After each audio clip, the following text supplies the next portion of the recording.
지난주 본문 포함해서 설교를 준비하니 너무 분량이 많아서 삭제를 했습니다. 그리고 나누어 드린 표대로 그렇게 이제 설교를 줄였습니다. 사람 산다는 것은요, 그 안에는 많은 이야기와 사연을 품고 사는 겁니다. 근데 그 수많은 이야기와 사연에는 좋은 것만 있는 건 아닙니다. 그렇죠, 좋은 것만 아니에요. 분명 지나간 과거지만 마음의 상처로 남아 오늘을 사는데 내게 긍정적이지 않은 경우가 많이 있습니다. 그걸 우리는 흔히 이제 트라우마 그렇게 이제 얘기를 하죠. 많이 요즘 이제 회자가 되고 있죠. 자, 근데 이 마음에 남은 상처, 트라우마란 말이 원래 상처란 말이거든요. 남은 상처로 인해서 온전한 삶을 사는데 방해가 되는 경우가 있습니다. 이를 외상후 증후군 이렇게 얘기합니다. PTSD 얘기하는데 마지막 D가 디스오더예요. 그래서 증후군이라기보다는 장애 이렇게 이제 이해를 하기도 합니다. 자, 그러나 외상후 증후군만 있는 것 아닙니다.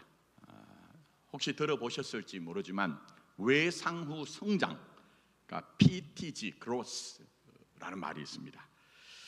여기서 인간의 위대함이 드러나거든요. 자, 예를 들어 드리겠습니다. 베트남 전에서 포로로 잡혀 장기간 고문당하신 분들이 굉장히 많았습니다. 근데 그 고문당했던 분들 중에 60% 정도가 오히려 고난이 자신을 강하게 했다, 고난이 자신을 성장하게 했다. 근데 놀라운 것은 더 심각한 고문을 당한 사람들이 그런 응답에 대해서 응답한 비율이 훨씬 더 높았다는 겁니다. 그 역설적이죠. 인간은 그런 존재입니다. 하나님이 그렇게 만드셨습니다. 자, 어쩌면 이 외상후 성장의 본이 누군가, 저는 베드로 사도가 그런 분 중에 한 분이라고 생각합니다.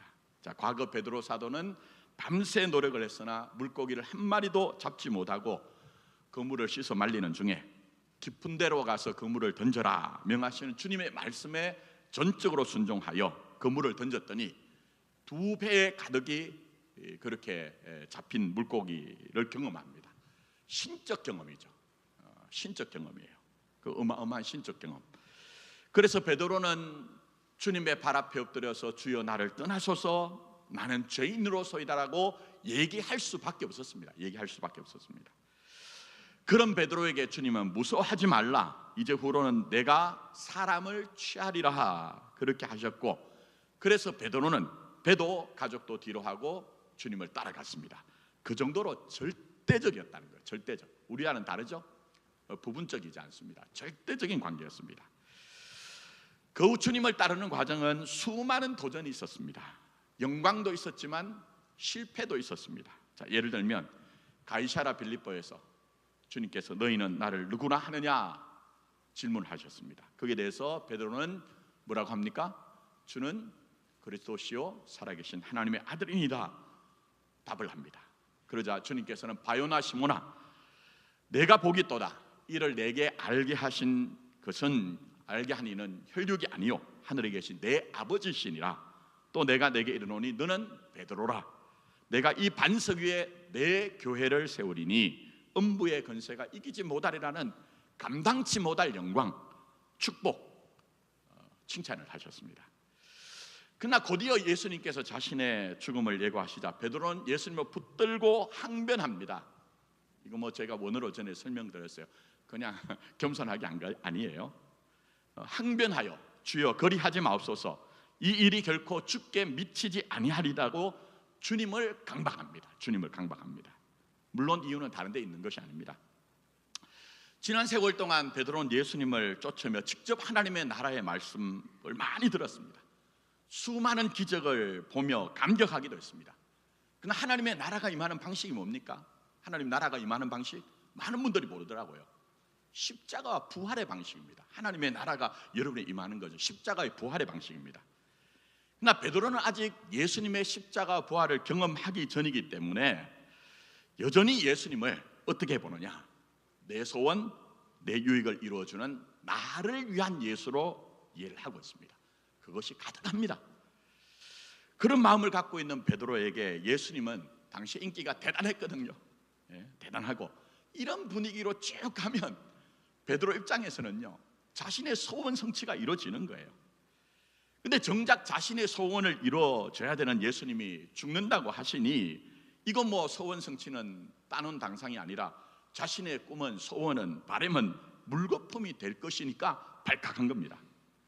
나 여러분, 기독교 신앙이 뭡니까?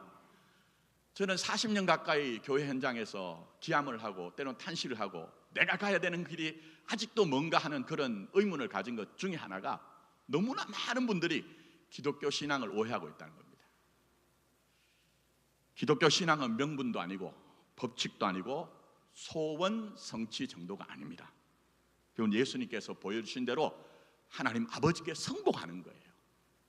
쉽게 말씀드리면 항복해내는 것, 그게 기독교 신앙입니다. 그러니 아무리 우리 안에 대단한 열심과 각오가 있고 무슨 대단한 명분을 가지고 업적을 세운다 해도 그러나 우리가 하나님의 나라에 부합하지 않는 어떤 삶의 내용이 있다고 하면 성경은 아쉽게도 섭섭하게도 하나님의 나라가 아니랍니다. 그래서 예수님께서는 베드로에게 사단아 내 뒤로 물러가라, 너는 나를 넘어지게 하는 자로다 말씀하시고 누구든지 나를 따라오려거든 자기를 부인하고 자기 십자가를 지고 나를 따를 것이라 강하게 말씀하십니다. 그러나 그때도 분명한 게 있다고 하면요, 진심입니다. 베드로의 진심입니다. 이 일이 결코 죽게 미치지 아니하리라 할 때 그 말은 내가 당신을 지켜드리겠습니다는 그런 의미가 있거든요. 근데 이게 거짓이 아니라 진심이죠. 진심이었습니다. 그뿐 아니라 최후의 만찬에서 예수님께서 오늘 밤에 너희가 다 나를 버리리라 하시자 베드로는 뭐라고 하죠? 다 주를 버릴지라도 나는 언제든지 주를 버리지 않겠습니다, 이렇게 얘기합니다. 호언장담이죠. 그러나 예수님은 오늘 밤 닭 2번 울기 전에 네가 3번 나를 부인하리라 하십니다. 그런 예수님에 대해서 섭섭한 거예요. 진심을 몰라주니까. 우리도 예수님에 대한 섭섭함은 나를 몰라준다는 것 아닙니까? 그래서 내가 주와 함께 죽을지언정 주를 부인하지 않겠습니다 라고 더 강하게 세게 자신의 진심과 각오를 그렇게 얘기를 합니다. 그러나 결국은 베드로는 예수님 예고대로 예수님을 부인합니다. 끌려가는 예수님을 따라서 대제사장의 집들에서 모닥불을 쬐고 있던 사람들 중에 너도 그와 한패가 아니냐 하는 얘기를 듣자 당시의 십자가는 간단한 게 아닙니다. 우두머리가 죽으면요, 십자가에 죽으면 따르는 무리들도 다 십자가에 죽어야 됩니다. 그래 얼마나 두려움과 불안이 컸을까요? 심정은 이해가 되죠. 그래서 예수님을 부인합니다. 그러나 3번째 사람은 증거를 드러냅니다. 네가 그 사람과 함께 동산에 있는 것을 내 눈으로 똑똑히 봤다. 어마어마한 위기죠. 그 위기에서 벗어날 수 없다는 절박함 때문에 예수님을 부인하되 어떻게 부인합니까? 저주하죠. 나는 저따위 인간은 알지도 못한다고 그런 식으로 예수님을 부인합니다. 여기서 이제 우리는 알게 되죠. 분명 베드로에게 이 사건은 자신의 진심과 각오가 무너졌던 그 기억이 그 후로 쉽지 않았을 것이라는 것입니다. 정말 그렇습니다. 그래서 성경에 나오지 않아요? 교회 전성에는 베드로는 그 후로 자명종처럼 울리는 닭울음에 늘 새벽에 통곡하고 눈물을 흘렸다고 그렇게 교회 전성에 남아 있습니다. 그렇다고 해서 여러분 시작하면서 말씀드린 내용으로 말씀드리면 외상후 정후군으로 살았다는 그런 얘기는 아니에요. 그러면 복음의 능력은 우리에게 아무 소용이 없는 겁니다. 그렇지 않겠습니까? 우리도 여전히 실패가 있고 실수가 있고 낭망이 있으면 그것이 우리의 삶의 전부가 되잖아요. 그러나 복음의 능력은 그렇지 않습니다. 왜요? 사도 베드로가 쓰신 베드로 전후서를 사실 인용을 좀 많이 하려고 했는데 시간상 그렇게 하지 못하고 보면 베드로는 자신의 철저한 실패 경험으로 오히려 외상후 성장이 일어납니다. 외상후 성장. 그리고 무너져 본 사람만이 전할 수 있는 진실을 얘기해요. 무너져 본 사람만이 말할 수 있는 영적 진실. 그것이 바로 오늘 설교 결론으로 에케오모. 이 사람을 보라. 이런 것으로 여러분을 믿음의 온전함에 이르게 하도록 포기하지 않는 예수를 보라.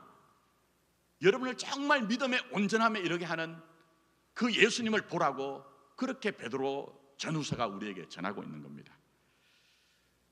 사실 이 에케오모란 말은요, 요한복음 19장에 예수님이 끌려오잖아요.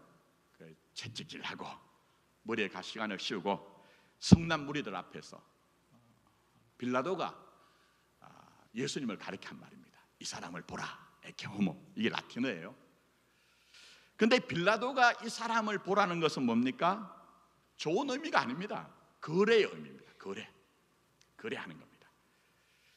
근데 이 거래의 의미로 에케오모, 이 사람을 보라는 그 소리에 당시 유대인들은 격앙이 됩니다. 참지 못합니다. 십자가에 못 박아라, 십자가에 못 박으라 격앙이 되어 소리를 칩니다. 그러자 빌라도가 나는 그에게 죄를 찾지 못하겠노라고 그렇게 선언을 합니다. 그러자 한층 더 격앙이 되어서 우리에게 법이 있으니 그 법대로 하면 그가 당연히 죽을 것은 그가 자기를 뭐라고 하죠?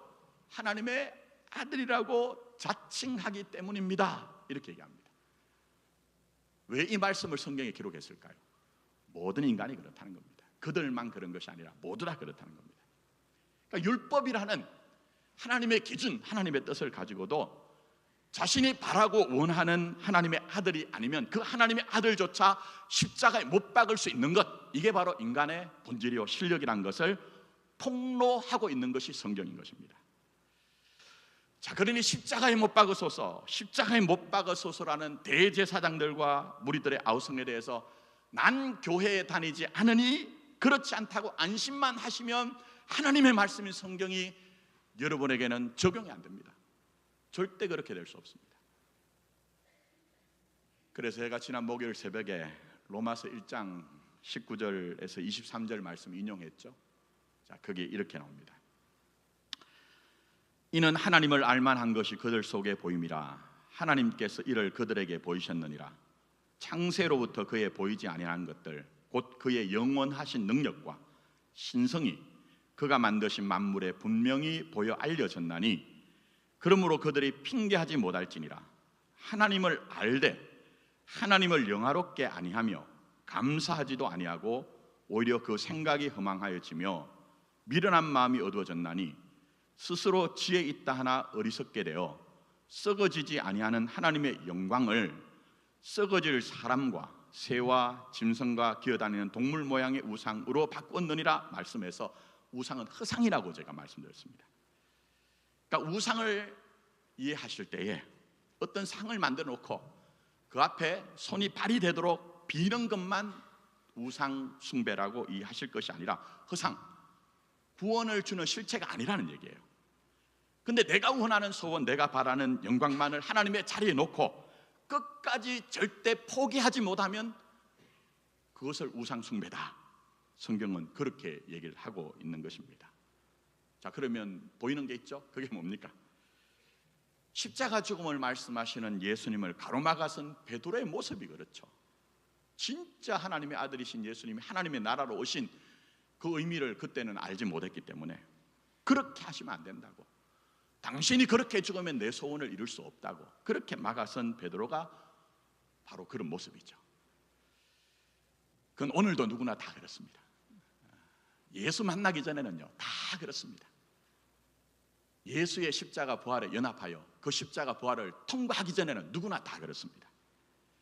그래서 성경은 베드로가 어리석어서 그랬다는 정도가 아니라 베드로가 그랬던 것처럼 십자가 부활을 통과하기 전에는 어느 누구나 그럴 수밖에 없기 때문에 로마서 3장 23절 뭐라고 하십니까? 모든 사람이 죄를 범하였으며 하나님의 영광에 이르지 못하더니라고 직파를 하신 거예요. 직파를 하신 겁니다. 여기서 출발해야 됩니다. 자, 그렇다면 은혜가 뭘까요? 정리를 하셔야 됩니다. 제 설교는 자꾸 정리하도록 도와드리는 거잖아요. 은혜가 뭘까요? 만약 인간이 가진 본능대로 지성이면 감천을 신앙으로 이해하여 지성을 바치면 바라는 부자가 되고 건강하며 모든 일이 다 잘 되고 무탈한 것으로 은혜를 이해하신다면 절대 여러분은 자신의 인생을 향한 하나님의 은혜를 알기도 어렵고 경험치 못할 겁니다. 그건 제 얘기가 아니고 성경이 그렇게 얘기를 합니다. 섭섭하게도. 그보다 진정한 은혜는 자기가 자기 자신에 대해서 무너졌던 베드로처럼 우리도 그런 현실이 있다고 해도 예수님은 우리를 절대 포기하지 않고 온전케 하신다. 믿음의 온전함이 이르도록 양보하지 않고 포기하지 않고 우리에게 들어와서 일하신다. 그 택한 자에게만 있는 허락된 복이라고 성경은 그렇게 우리에게 말씀하고 계십니다. 자, 그런 점에서 베드로를 다시 생각합니다. 자, 분명 예수님은 부활하신 후에 내가 먼저 갈릴리로 가겠다 이렇게 말씀을 하셨어요. 그런데 베드로는 다른 제자들에게 사족을 달죠. 뭐라고 사족을 답니까? 나는 물고기 잡으러 가노라. 사족을 답니다. 왜 그렇게 사족을 달까요? 우선은 볼 면목이 없기 때문에 그렇습니다. 호언장담하고 자신이 정말 진심과 각오를 갖고 이렇게 하겠습니다 했는데 무너졌거든요. 우리가 그런 것처럼 후회와 회한과 자책으로 말미암아 무슨 볼 면목이 있다고, 그러니 내가 과거처럼 물고기를 잡고 살겠다, 그렇게 되는 겁니다. 우리도 그럴 때가 있죠. 아이고 뭐 그냥 이렇게 살지 뭐 이런 정도. 그뿐 아니라 예수님은 분명 죽고 다시 사셨지만 며칠 동안 겪은 예수님의 부재와 이와 함께 겪은 마음의 고통이 어마어마한 거예요. 무시무시한 거예요. 전처럼 예수님을 믿고 따른다는 것이 도무지 어려운 거예요, 인간적으로는. 그래서 물고기 잡으러 가노라 이렇게 얘기를 합니다. 그러나 예수님은 베드로를 포기하지 않습니다. 우리의 지난날 예수님이 그러셨던 것처럼. 그래서 물고기를 잡으러 간 베드로를 비롯한 7명의 제자들이 밤을 새우며 물고기를 잡았으나 한 마리도 잡지 못합니다. 분명 갈릴리에서 잔뼈가 굵은 어부로서 그들의 몸에는요 본능적으로 물고기 잡는 실력이 있거든요. 한 마리도 잡지 못한 정말 말도 안 되는 그런 경험을 하게 됩니다. 이 때문에 정신적, 육체적으로 피곤함과 허탈감으로 배를 호숫가에 댈 무렵 어쩌면 이조차도 안 되나. 여러분 그럴 때 있죠? 여러분 그렇지 않습니까? 뭘 해도 과거에는 괜찮았는데 지금은 안 돼요. 그래서 이조차도 안 되나 하는 좌절감을 느끼던 그들에게 예수님은 배 오른편에 그물을 던져라 명하십니다. 그러자 153마리의 물고기를 경험합니다. 이는 분명 베드로가 예수님께서 자신을 제자로 부르셨던 그 옛날의 그날이 기억이 떠올랐을 것입니다. 그뿐 아니라 예수님은 모닥불을 피워놓고 앉아 계시다가 제자들이 잡은 물고기로 조촐한 아침 식사를 준비하여 함께 하십니다. 그리고 베드로에게 묻죠. 동일한 질문 3번을 걸쳐서 네가 나를 사랑하느냐. 아픕니다. 사랑하되 자신의 진심과 각오가 무너졌거든요. 네가 나를 사랑하느냐, 네가 나를 사랑하느냐 그도 묻습니다. 이건 전부 다 여러분 눈치채셨겠지만 이건 전부 다 베드로의 부인과 관계가 있는 장면입니다. 모닥불, 식사, 3번의 질문, 이건 전부 다 자신의 진심과 각오가 자신을 배반한 그 기억과 관련이 있는 어떤 기제로, 무대로, 환경으로 그렇게 예수님이 그렇게 조치를 한 겁니다. 왜 그렇게 하셨을까요? 왜 그렇게 하셨을까요? 왜 그냥 눈 감아주시면 되는데 왜 그렇게 하셨을까요? 직면하고 극복하라는 겁니다. 외상후 정으로 살지 말고 좀 시작하면서 말씀드린 것으로 하면 외상후 성장하라는 거예요. 직면하고 극복해서 더 위대한 삶을 살아내라. 여러분 사실은요, 예를 들면 너무 어려운 환경이면요 견디는 것만이 능사가 아닙니다.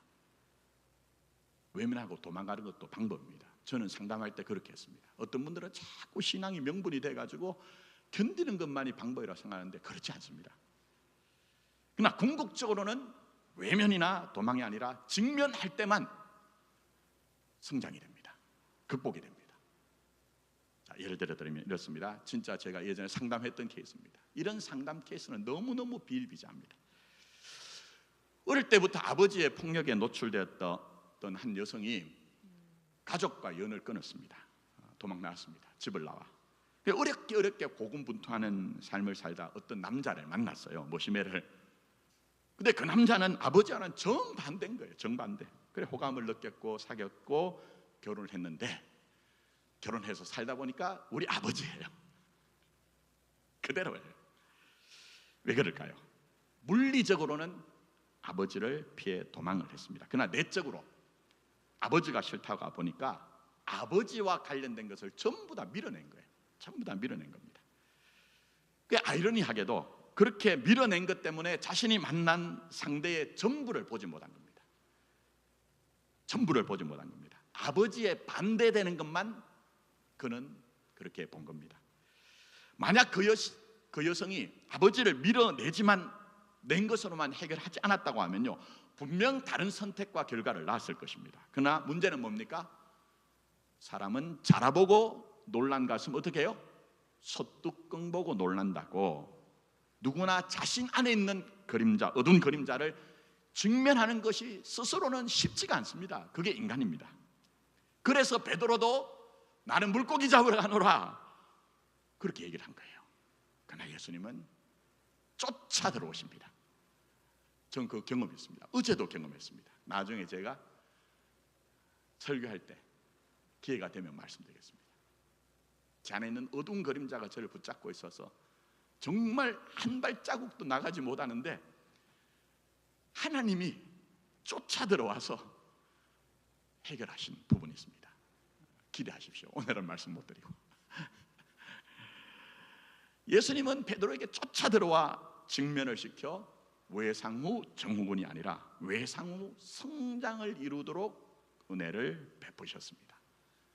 그리고 그렇게 묻어져 있던 자리에서 자신을 찾아와 다시 세워주신 예수 그리스도의 은혜에 대한 정은, 그 신앙의 내용이 바로 말씀드린 대로 에케호모, 예수를 보라, 예수를 보라는 겁니다.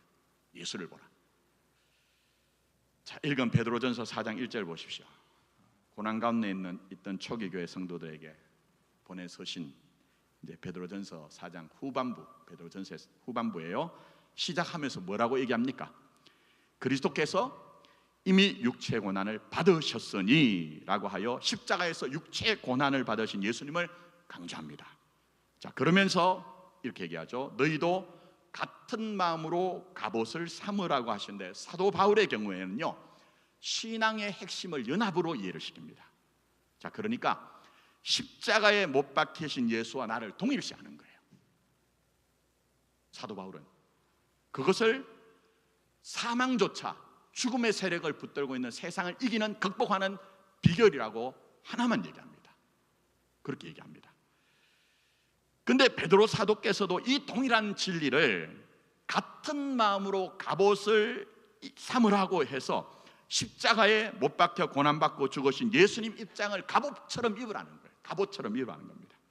그러면 죽을 때까지 육체 남은 기간을 죄를 따라 살지 않고 하나님의 뜻을 따라 살 수 있다고 그렇게 1, 2절에 설명을 하고 있습니다. 그런데 이것은 무슨 얘기입니까? 저처럼 책상에 앉아가지고 연구한 내용이 아니라는 거예요. 관념적인 그런 얘기가 아니라는 거예요. 바로 자신의 실존, 자신의 경험, 말씀드린 것처럼 자신의 진심과 각오가 일을 하지 못하죠.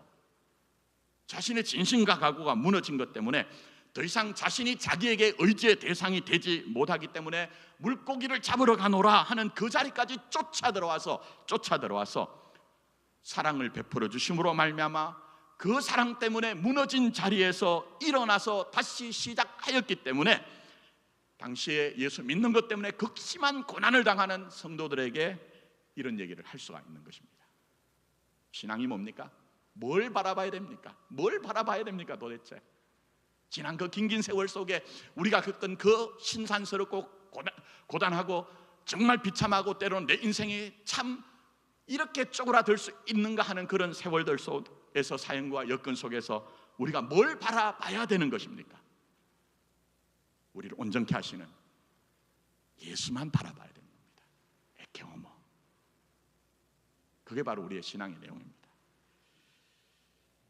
그런 점에서 성경은요 전부 이 내용입니다.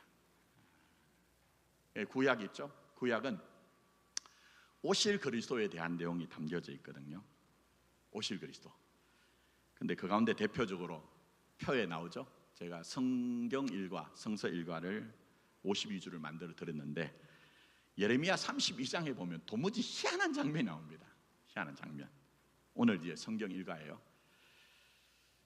하나님께서 감옥에, 시위대 뜰 감옥에 갇혀 있는 예레미야에게 너의 친척 중에 밭을 팔러 오는 사람이 있을 것인데 그 밭을 사라, 이렇게 얘기합니다. 그냥 간단한 얘기는 아니고요. 그 당시가 바벨론의 느부갓네살 왕이 예루살렘을 쳐들어와서 포위를 하고 있던 때예요. 그렇게 포위를 해가지고 유다의 마지막 왕이 누구죠? 시드기야 왕 때. 마지막 왕은 아닙니다. 시드기야 왕 때에 이제 이 예루살렘이 망하고 성전이 완전히 이제 몰락이 되는 그런 이제 형국이 있습니다. 근데 밭을 사래요. 이게 말이 됩니까, 여러분? 이때가 언제냐면 패망하기 1년 전입니다. 나라가 패망하기 1년 전에. 패망하기 1년 전에 밭을 사라, 부동산 사라. 여기 예배드린 분 중에 누가, 제가 목사가요, 이런 얘기하면 밭 사시겠습니까? 부동산 취득하시겠습니까? 아니, 하나님, 나라가 망할 지경인데 피난 보따리를 사라고 하셔야지, 이게 말이 됩니까? 뭐 이렇게 돼야 될 것 같아요. 근데 제가 자세하게는 길게 말씀 못 드리지만 유다의 멸망이라는 전면적인 그 무너지는 현실 속에서도 하나님은 약속하신, 자신이 약속한 것에 대해서 신실하신 분이니 네가 밭을 사는 것으로 증거를 삼으라, 예언적 행동을 해라, 이제 이런 내용이 있습니다. 여러분, 하나님은 어떤 분입니까? 신실하신 분입니다. 뭐라고 해도 신실합니다. 저는 지난 세월 그런 하나님을 만났고 경험했습니다. 성경에 나오는 하나님, 신실하신 하나님, 우리의 어떠함을 뛰어넘는 하나님. 자, 그런 점에서 이제 설교를 마무리하며 본문으로 잡은 마태복음 20장 17절 19절 내용 다시 한번 생각해 보십시오. 간단하죠? 우리 너무 익숙합니다. 너무 익숙합니다. 그러나 간단하지 않습니다. 절대 간단하지 않습니다. 무슨 얘기입니까? 사실 십자가와 부활은 세상이 인식하거나 인정하지 못하는 전혀 다른 세계입니다. 이 세계는. 그러나 이 십자가의 죽음과 부활이라는 세계를 예수님은 자신의 신실함 안에 두었기 때문에 다시 사셨습니다. 여러분, 이것을 이해하셔야 됩니다. 이 십자가의 죽음과 부활은 예수님 자신이 신실하시기 때문에 자신이 이루신 거예요. 그리고 그렇게 죽고 다시 사신 신실하신 예수님은 베드로를 비롯한 제자들, 그들의 실력으로는 정인될 가능성이 없잖아요. 여러분, 자꾸 오해하지 마십시오. 정인 되자 목사들이 그렇게 얘기하지만 우리가 되자 결기를 가지고 각오를 하고 무슨 모여가지고 회집을 한다고 되는 것이 아닙니다. 베드로 보십시오. 제자들 보십시오. 그들의 실력으로는 부활의 정인이 될 가능성이 1도 없는 거예요. 절대 있을 수가 없는 겁니다. 그러나 찾아오셨고 그들을 결국은 온전한 데 이르게 하여 정인으로 만들어내셨습니다. 그가 정인 삼으셨으니 만들어내신 거예요. 그들이 되어진 것이 아니고 만들어내신 거예요. 여러분, 심지어 도마는 의심하죠. 아시잖아요. 그러나 오셔서 만져라. 너 왜 그렇게 의심하냐? 내 손에 있는 상흔을 만져라. 그렇게 설득하고 이해를 시켜 그래서 정인 되게 하신 겁니다. 정작 성경은 베드로를 비롯한 제자들을 그렇게 대우하신 것이 그들에게만 해당된다고 얘기하지 않습니다. 그렇죠? 우린 그걸 믿는 겁니다. 예수님은 여러분도 자신의 신실함에 묶어 두셨기 때문에 우리가 때때로 경험하는 사망의 세력들이 있습니다. 그럴 때 우리 자신도 베드로처럼 우리의 진심과 각오가 무너질 때가 있을 것입니다. 내게 아무 기대가 있을 수도 있을 것입니다. 그러나 그런 수준에 있다고 해도 우리를 포기하지 않습니다. 온전함에 이를 때까지. 그러니 에케모, 이 사람을 보라. 본디오 빌라도가 그런 것처럼 세상 사람들은 예수를 전부 거래 대상으로 볼 겁니다. 심지어는 예배당 안에서도 거듭나지 못한 사람들은, 예수의 십자가 부활을 통과하지 못한 사람들은 여전히 그 에케호모를, 예수를 거래 대상으로 볼 겁니다. 그러나 여러분이 만약 하나님의 택한 하나님의 자녀라면, 거듭난 하나님의 인격적으로 예수를 영접하여 하나님의 자녀가 되었다면, 그의 십자가 부활을 경험하여 통과하셨다면, 여러분은 예수를 절대 그렇게 볼 수가 없을 것입니다. 예수는 우리의 믿음의 주요 또 온전케 하시는 이가 예수밖에 없기 때문에, 예수님을 에케오모 바라봄으로 말미암아 여러분의 삶의 내용은 전부 다 십자가 부활의 능력으로 구성되어 있고 조성되어 있고 운행됨으로 말미암아, 때때로 여러분이 삶을 살 때에 이 세상에서 모든 피조물이 허무에 굴복하여 탄식할 때 그 탄식에 우리도 연합하여 살지만, 예수로 말미암아 결단코 우리 삶이 사망아 너의 이기는 것이 어디 있느냐, 사망아 너의 쏘는 것이 어디 있느냐, 사망의 세력을 이길 수 있는 복음의 능력을 경험하게 된다는 겁니다. 예수 안에만 있습니다. 목사에게 없습니다. 여러분, 오해하지 마십시오. 개신교의 맹점이 뭡니까? 그동안 전부 강대상에 서서 자신이 말은 그렇게 하지 않지만 마치 길과 진리와 생명처럼 보이는 그런 목사들 때문에, 만약 여러분이 에케오모 예수를 바라보지 못한 것이라면 그 시선을 예수께 돌리십시오. 여러분의 삶의 때때로 십자가라는 참혹한 일이 등장하여 베드로처럼 자기가 자기에게 소망이 되지 않을 때, 고린도 후서에 사도 바울이 얘기하죠. 지금 원고에는 없는 내용입니다. 내가 아시아에서 당한, 그 아시아는 요즘 아시아가 아니죠, 소아시아. 사도 바울이 당한 일은 사도행전에 보면 만만치 않잖아요. 내가 아시아에서 당한 일을 너희가 알았으면 좋겠다.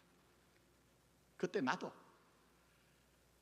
마치 사형 선고를 당한 것 같아서 살 소망이 끊어져 있었다. 그건 무슨 얘기입니까? 사도 바울도 내가 내 믿음으로 견뎌낼 재간이 없었다는 그런 얘기입니다. 그렇지 않던가요, 여러분? 여러분의 신앙이 뭐 대단하던가요? 제가 이렇게 말씀드리면 기분 나쁠 수가 있습니다. 그러나 우리는 많은 경우에 조국 교회가 어떻게 신앙을 이해시켰습니까? 내 안에 있는 신념, 내 안에 있는 강한 각오, 결심, 이런 것들로 신앙을 이해시켰는데, 무너져 보면 압니다. 무너져 봐야 영적 진실합니다. 그러나 사도 바울이 너무 대단한 얘기하죠. 그렇게 하신 이유가 있다. 그것은 내가 나를 의지하게 하려는 것이 아니라, 뭐라고 합니까? 죽은 자를 다시 살리신 하나님만 의지하게 하려는 목적이 있다, 이렇게 얘기를 하는 겁니다. 기독교 신앙은요, 믿으면 믿을수록 우리 안에 온전케 하시는 인 예수, 그분의 세계가 높아지고 깊어지고 넓어지고 그렇게 되는 겁니다. 그건 우리가 없다는 얘기가 아닙니다. 우리 자신이 왜소하고 초라하고 때로는 무너질 수밖에 없는 실존을 갖고 산다 할지라도, 그 너머에 있는 우리를 온전케 하시는 신실하신 하나님이 신자로서의, 자녀로서의 내 인생을 보장하니 어떤 일 가운데서도 담대할 수 있다, 떳떳할 수 있다, 다시 시작할 수 있다는 내용이 있는 겁니다. 그러니 아무쪼록 에케오모 예수를 바라보므로 숨지 마시고 외면하지 마시고, 그동안 책임지고 싶었으나 책임 못 지는 그런 인생에 대해서 후회만, 자책만 하지 마시고 다시 시작하십시오. 어제도 그런 일이 발생됐습니다. 제가 나중에 밝히겠습니다. 진짜 저는 어제 울었습니다. 하나님, 나는 하지 못하는 일을 하나님이 하시네요. 울었습니다. 눈물 없는 목사가 울었습니다. 너무너무 무시무시하기 때문에. 말씀 맺으며 여러분을 온전케 하시는 분은 누구십니까? 예수 그리스도 한 분밖에 없습니다. 에케오모 예수를 바라보는 여러분 되기를 예수님의 이름으로 축복합니다. 기도하겠습니다.